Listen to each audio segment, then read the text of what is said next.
Hello, I'm Stephanie Mandeville, Communications Director for NEA Rhode Island.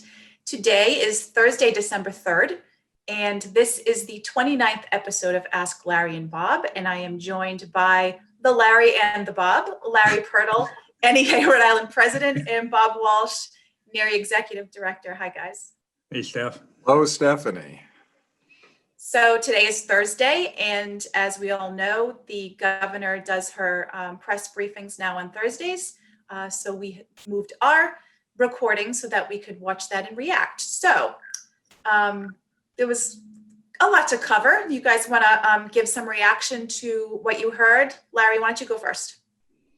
Sure. I mean, I think everyone was wondering what she was going to say about going to Washington. And she said she's not going as of right now. We'll see. I still think that's, you can always change your mind. And if the president calls and it's someone you could work for, then it's hard to turn down. But the things that impact us right now, the COVID numbers are at such a rise, running out of staff to do the field hospitals and hospitals in general. And I think we're entering a very scary time in Rhode Island. And again, when it comes to schools, I know that, they continue to say, well, schools aren't super spreaders and children, et cetera, but there's more and more evidence. Princeton had a study they had done last week. They announced that children can obviously spread it. We know children can get sick, but more and more we're seeing it being spread from the community into the schools. And that's the one thing we keep forgetting, that the people in our schools are coming in from the community, and the communities have high rates of spread right now. So we're going to continue to push we think that while we have a 2-week pause going on for everybody else, that we should have a 2-week pause for schools. And with the Christmas break coming up, the perfect time to allow for students to get caught up, on putting testing in and start the new year where we test everyone and we know a vaccine's coming. So why not hit pause? These numbers are going to just continue to increase, and it is spreading from the community into schools. So while going forward with mental health issues and everything else that we've been working with the governor on, I'm certainly glad that's going to continue. But on this one issue, I think she needs to really step up and close the schools and do it in the next couple of days. Bob, Dr. Alexander Scott talked about community spread, and we're seeing significant, and I would call it severe community spread right now. Can you talk a little bit about the numbers right now and the fact that, and I can't wrap my brain around this, that community spread does not seems to stop at the front doors of our public schools, which I can't quite, I know I'm not alone on this, but I can't get my arms around that. Not true, of course. We get daily data, during the weekdays, with a little bit of a lag from the Department of Health, and then weekly data. They update weekly about number of cases in a whole bunch of different categories, including the schools. And they track cases among students in-person learning, cases among staff in person, and the same tracking by school for cases of students in distance learning and staff engaged in virtual learning. While the student numbers aren't that far apart, there are definitely more cases among students who are in the school setting. And a lot of kids don't get tested, by the way. So these would only be of the symptomatic kids. They're not doing a lot of testing of asymptomatic students yet. That is slowly starting to change. So we might start getting better data. And similarly, they're not necessarily testing K-12 staff if they're asymptomatic. But the one thing we have learned from this data, there are significantly more cases among staff in the in-school setting than there are among staff who are doing virtual teaching or in virtual support professional work. We can't prove that that's because they're getting exposed in school, but since virtual staff and in-school staff both live in the community when they're not doing their day jobs, it stands to reason that there is a significantly higher risk. And we're talking about, while there are, twice as many people doing virtual doing in-person education as they are doing virtual. It's about, maybe a 2/3, 1/3 split among the staff members. There are 12 times as many cases among staff. So it doesn't take a lot to come to the conclusion that we have a problem here that is being overlooked. Once they finally start testing everybody in the K-12 environment, we'll prove this. But as Stephanie said, it's like closing the barn door after the horses escaped, in one of the local news stories on the topic. And I understand that there's a subset of our members in the smaller school districts and the smaller schools where there haven't been too many cases that still are relatively comfortable continuing in person as long as they believe it's safe.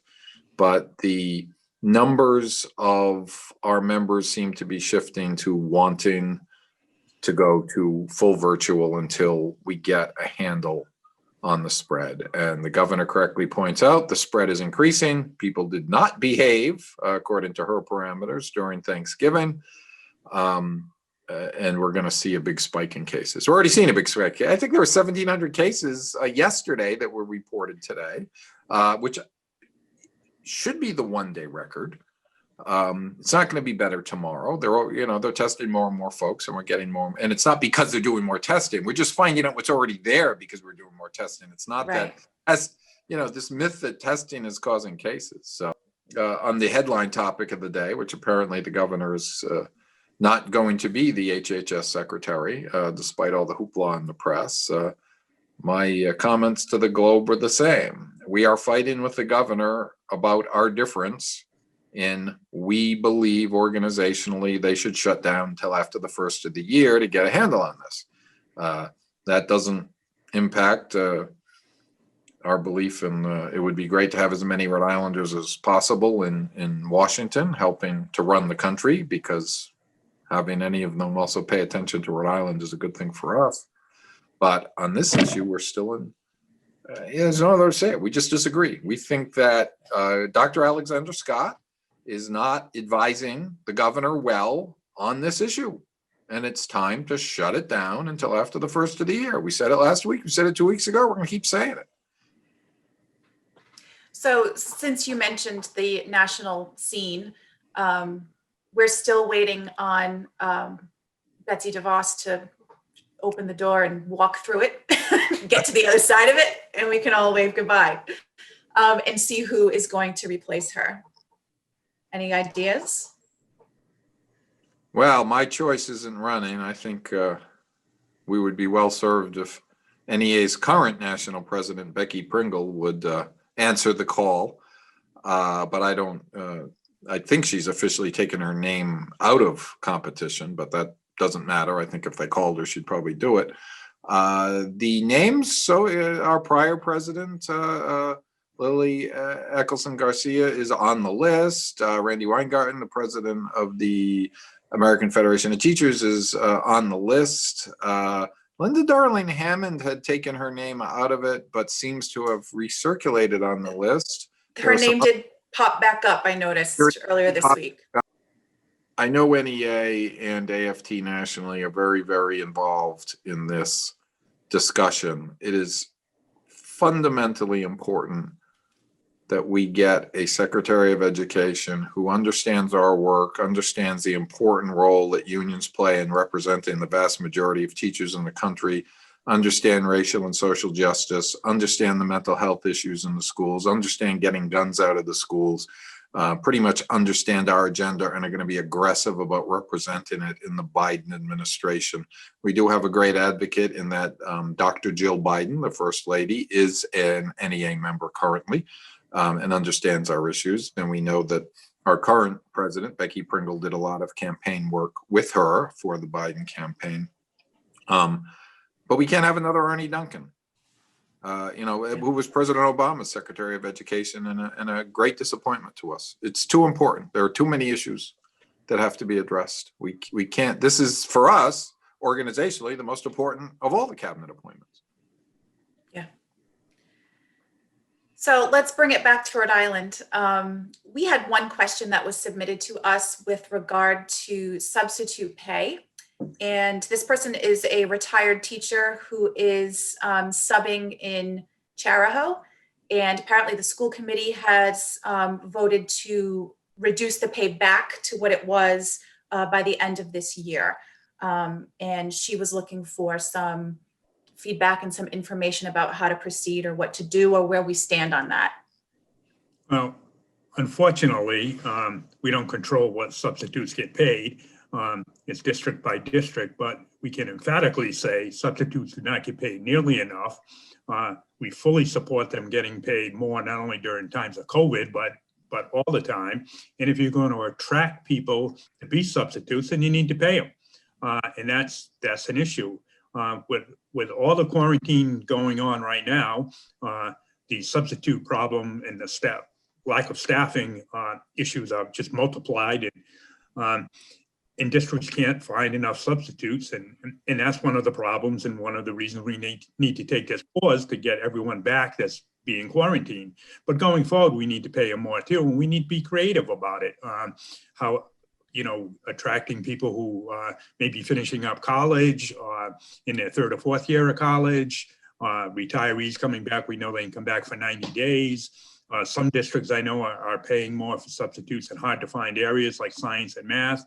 But, when you're getting paid $80, $90, $100 to be a substitute and come in, and often long-term substitutes for that, where you have to plan lessons, correct papers, and reach out to parents, etc. That's a hard sell. I mean, think about, we're trying to raise minimum wage to $15 an hour, and that's about what sub pay is. So it's difficult. So we fully support them moving forward. But from the district's point of view, they need the money. So then it's a funding issue as well for them. So this has just been magnified during the last 9 months with COVID. But moving forward, that's an issue that for the 40 years I've been involved has been an issue, and it's probably going to be unless somebody really addresses it. And it goes over to the other carryover that we're going to have staff shortages, period, for full-time people, especially in a lot of areas. We're not, finding it difficult in urban areas to attract, get teachers, finding it difficult to get teachers of color. So there are a lot of issues, not just with substitutes, but that's a main issue and concern right now.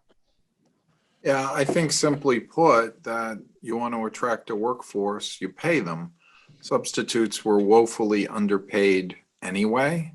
And the additional risk of subbing during a crisis makes it just hard to get folks. So if we could organize them, we would. And barring that, smart districts will continue for the relatively incrementally small additional cost. Be the best paying district, you're going to get the best cadre of substitutes available. It's not hard to figure out. And thanks to the retired member who's currently subbing for bringing it to our attention. We appreciate it. Yes, and we'll keep our eye on it, as we also keep our eye on, or at least trying to keep the spotlight on the situation with schools, and trying to push for that pause as we move through these, as they keep describing them, difficult and dark days ahead. Yeah. Just horrifying. We talked a little bit about, Bob, you did, about the fact that, and we say it often, that our membership is not all on the same page, though it's looking like the longer we're engaged in this pandemic, that they're starting to move a little bit over to wanting to move to distance learning. We have an executive committee meeting, which, so let's just flag a calendar item for folks. Executive committee meeting is Monday at 5 o'clock. If you were on the committee, you did not get an invitation, please let me know, and I'll look into why that is. But Bob, we talked a little bit about finding out what members are thinking and where they are. And we know that some locals are engaging in some polling for that. Yeah, and if your local leadership does a survey, please take the time to respond. We did a survey. We had a president's meeting last week, and we did a little quick that Stephanie put together for us, a Google survey. Just ask some questions about their personal attitudes towards the shutdown and where they thought members were. And some asked if we would help them develop one to poll, survey their own members. Poll is a sample, survey is everybody's allowed to respond. And, more information helps us advocate on behalf of everyone. So if your local leaders have chosen to ask those questions, please follow up with them, and it shouldn't take more than a couple of minutes. And generally people like sharing their opinion. Yes. And it's not unique to Rhode Island too. Right after we're off of this, Bob and I will be on a national call, and every state's going through it, where members are divided, and it's often divided between, larger districts, smaller districts, urban, rural, suburban, and it almost depends on the situation you're in. And I've talked to teachers that and staff where it almost depends on the day. But I think one of the reasons that more people are moving to distance learning, it's just like all of us, we see the numbers. I mean, personally, I've been careful for 9 months, but I'm not necessarily afraid of it all, but seeing these numbers, yeah, I'm going to be more careful. And I think we're getting to the point now where, and certainly with Bob, it hit home with his family, but I think it's very difficult for anyone now not to know someone who either has COVID or is not in quarantine. And we just get more and more, just a few of my neighbors are in quarantine right now from things. So it's getting more and more difficult. And I think people, for their own safety and their own family's safety, and for the safety of the kids, we want to talk about what's best for education. And yes, kids are missing out a little bit. We know that, but we're going through a pandemic, something that hasn't happened in 102 years. Let's get them safely through it. Forget about standardized testing and things. We'll get them caught up. We can do this, but safety has to come first. And right now, it just seems we're all over the place. And I think for the next 2 or 3 weeks, again, we keep saying it, hit the pause button. Better than the alternative of something drastic, something bad happening. So. And we, Larry and I continue to push these issues, as do Frank Flynn and Colleen Callahan from the Rhode Island Federation of Teachers. Stop the evaluation, stop the standardized testing. If you're not going to shut down, at least extend the time of the winter holiday break. Anything we can do to give us more time where folks aren't in contact with each other, so we can get a lid on this thing until the vaccines arrive. And probably the better news out of the press conference is it is quite possible the first round of vaccinations will be available in the state before the end of the month. Then they've got to triage who gets them, and most of the vaccination protocols involve 2 vaccinations. You get one, and 3 to 4 weeks later you get the second one. And what it does, if you've seen the pictures of the coronavirus with the little crowns, corona means crown in Latin, that's why they call it coronavirus.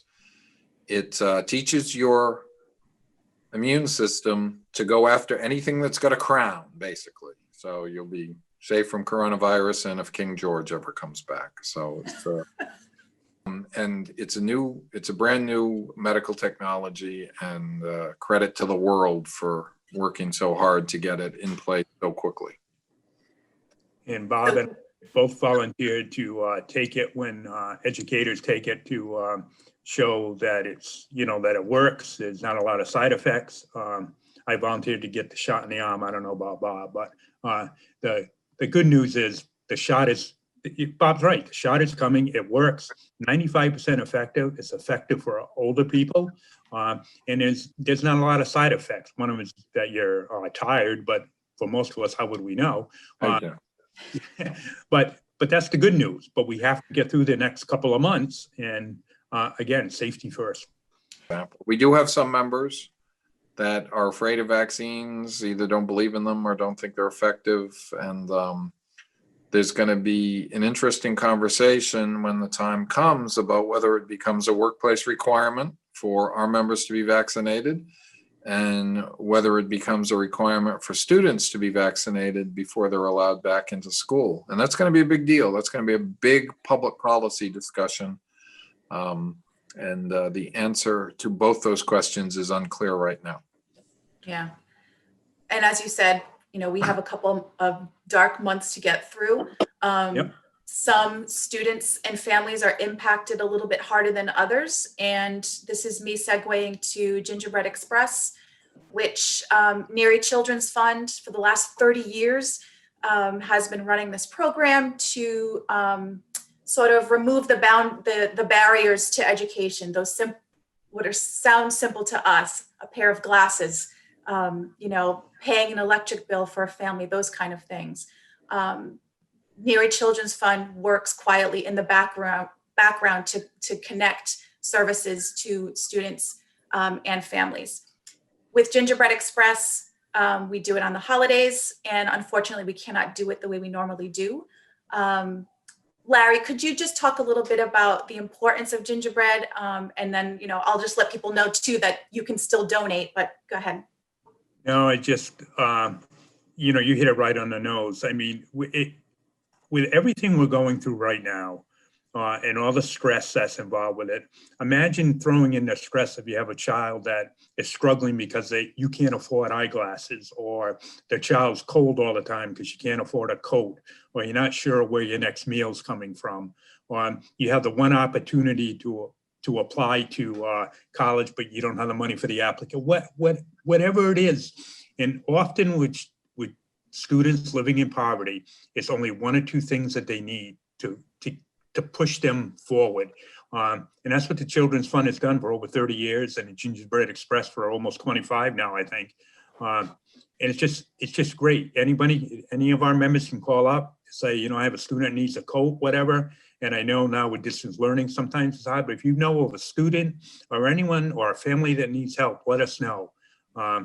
People should not have to go this alone. And interesting, you talk about that. I was talking to a neighbor of mine this morning. We were talking about that. He does some work, urban planning and stuff, talking about that. If you're like most of us who, talking right now or watching this, either forgot or you don't understand what it's like to live in poverty and not have those things. And just that one or two things can make such a huge difference. So anything you can do to help, and if you want to donate, but especially if you know a student or family that needs help, call. It's one of the best things that our organization does. And I want to say, I said small things. It's not small for the people who are dealing with it. It's small for the Children's Fund. It's a small thing for the Children's Fund to do. And folks can go to neari.org/gingerbread to read up a little bit more about it and donate right through our PayPal account to do that. We're focusing more on gift cards instead of the usual thing that we do, which is coats and gifts and all of that stuff. So local presidents, we would like to help supplement your work that you're doing in your local. So make sure you reach out to Val Staples, who is the coordinator. I also want to say the ESP caucus, which as Bob always says, is the most active in the country. It is. They are awesome. They issued a challenge to our members to make donations. This was before Thanksgiving, to make donations to NEARI Children's Fund so that we could bolster up Gingerbread Express for what they're doing for the holidays. And they were able to raise just over $2,000, which I think is fantastic. Great. Thanks to those. The hardest working caucus in the country. It is. They are fantastic. I think that's all I have, folks. Any closing remarks?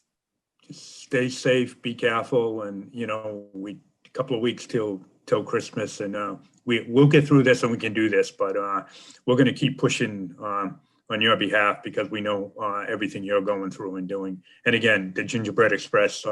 If there's anything you need, and Stephanie's right, what may seem small to us is not small to them. So stay safe. You've tolerated us for 29 episodes. Not too many more before we can say we're safely back in operation. Wouldn't that be nice? That would be nice. Thank you very much, you guys. Thanks, Steph.